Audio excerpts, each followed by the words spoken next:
Hi everyone, I'm Dr. David Warwick of Warwick Chiropractic in Lacey, Olympia, Washington, your local Lacey, Olympia chiropractor here at Warwick Chiropractic and Massage. Today we're talking about subacromial impingement syndrome. For me, obviously this is something I had back in my 20s or fairly early on when I was working out, doing some powerlifting, and I have definitely an experience working with that and going through the gamut of different treatment options. Shoulder pain, obviously a very common type of problem. It's one of the more unstable joints in the body because it has such a diverse circular or range of motion. This subacromial impingement syndrome usually hits people over 40, but it can be across all age groups, and up to 30% of the population may experience this. This is called SIS. It's one of the most diagnosed or most likely diagnoses by clinicians. So why is it so common? Short answer, because it's a ball and socket and not stable. There's a reduced stability to it. And here's one of the things that start to happen. What are the risk factors? Age, overhead type work, or deep repetitive type traumas, lack of oxygen, sometimes called hypoxia, type 3 acromion shape, where it's almost like hook shaped over the ball and socket, as well as spurring or arthritis that's occurring in the front part of the acromion. That's the roof of the joint. The ligaments also can become calcified, especially if there's like micro tearing or a major tear. The tearing I'm speaking about is the rotator cuff, called the sits muscles, which can be either a part tear or a complete tear, and this is part of the rotator cuff, and this can happen over time.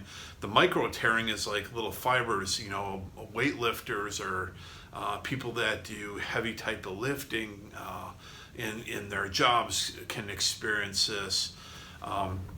Another thing that happens when the tearing occurs, it results in the high position of the humeral head going into the joint.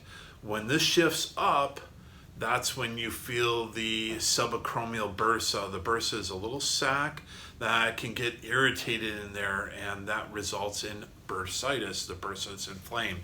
So I know this from personal experience that when I had subacromial impingement, I couldn't even lay on my side. So it's really uncomfortable, and common complaint of SIS, and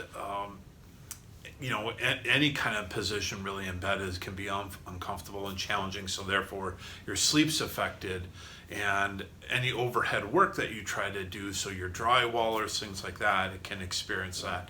The only true way of evaluating and looking at this as a diagnosis for subacromial impingement syndrome is one, a thorough history, physical exam, and images. Those images can include X-ray, MRI, CT, and diagnostic ultrasound, which you're actually showing is actually the diagnostic is more effective than the MRI. Sometimes MRIs can miss the tearing. So imaging facilities, so you can differentiate this to find out if it's a spur, a tear, or some type of acromial shape that's different.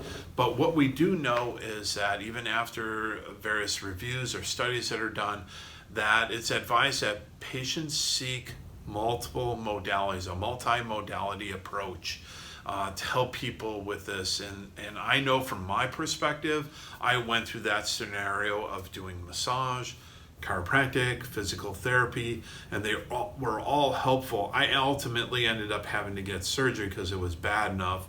And that, along with rehab again and adjusting again, definitely helped that. So patients, the education and understanding this, it's gradual, the healing process. It doesn't happen overnight. You can expect when you begin treatments at least 3 to 6 months period of time, maybe even longer. And the important thing is performing those home exercise programs. Exercise to help with regaining the proper motion, without the impingement, stabilization or strengthening of the rotator cuff and the muscles that surround the joint, and restore the scapular or subscapular area, and including the clavicle and its functions. So that can always regain function. And manual therapy, by having manipulation and mobilization of the shoulder joint, since it's comprised of more than one joint itself, multiple joints in there. And of course, physical therapy type modalities. You can use stim, ultrasound. I'm a big proponent of co-laser therapy to help reduce the pain and inflammation there. I'm Dr. David Warwick of Warwick Chiropractic in Lacey, Olympia, Washington. Thank you for watching. I hope this helped. If you're suffering with some type of shoulder pain or know someone suffering with it, you can give us a call at 360-951-4504 and see one of the doctors here at the clinic to help you gain some relief from that today. I'm Dr. David Warwick of Warwick Chiropractic and Massage in Lacey, Olympia, Washington. Also, feel free to visit our website at drdavidwarwick.com or call us again at 360-951-4504. Thanks a lot, guys. I'll see you soon.